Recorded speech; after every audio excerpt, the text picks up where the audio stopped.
Бәріңізге сәлем, менің YouTube арнама қош келдіңіздер. Бүгін сіздермен осындай өте дәмді қамыр ашытылған манты дайындайтын боламыз.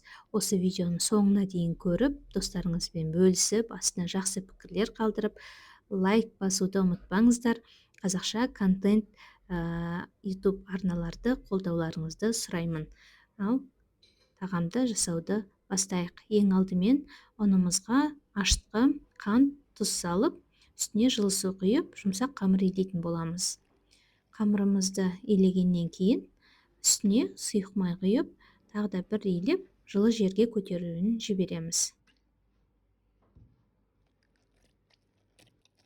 Қамырымызға осылай сұйық май құйғаннан кейін жақсылап илеп, қолға жабыспайтын жұмсақ қамырды жылы жерге көтерілуіне жібереміз.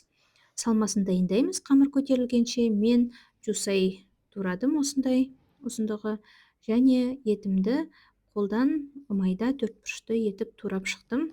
Үстіне дәміне қарай тұз, қара бұрыш салып, жақсылап араластырамыз салмасын.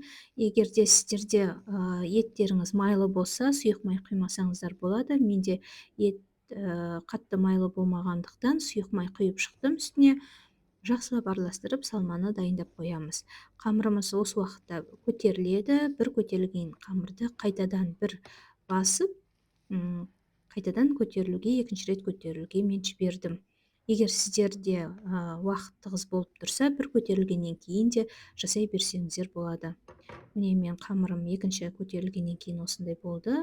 Домалақтап, мен бұл жерде таразы қолдандым. Бәрі бірдей болу үшін 55-60 граммнан бөліп алдым. Мен қамырымызды жаямыз. Қамырды мен айналдыра отыра осындай шетін жұқалап жайып шығамын. Ортасы кішкене қалынырақ қылып қалдырамын. Себебі бұл енді ашытылған қамыр болғандықтан, ішінде салмасы қолдан туралған ет болғандықтан, еті де бірдей қамырмен пісу үшін осындай ортасын қалың қылып қалдырдым.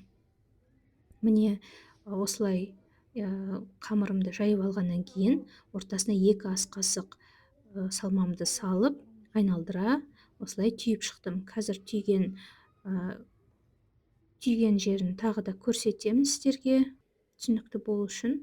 Міне осылай түйгеннен кейін бәрін табаға тізбектеп қоямын. Көтерілуге 15-20 минутқа қалдырамын.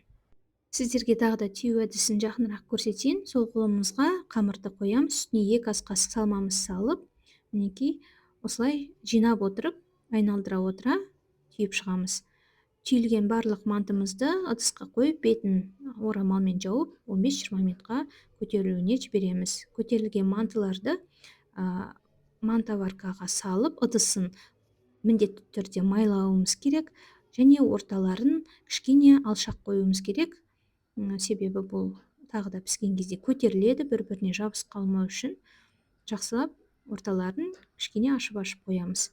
Пісу уақыты 30-40 минут. Менікі етім қолдан туралғандықтан 40 минут толықтай ұстадым. Сіздер егер қолдан турамай, фарш қолдансаңыздар, онда 30-35 минутта пісіп дайын болады мантыларыңыз.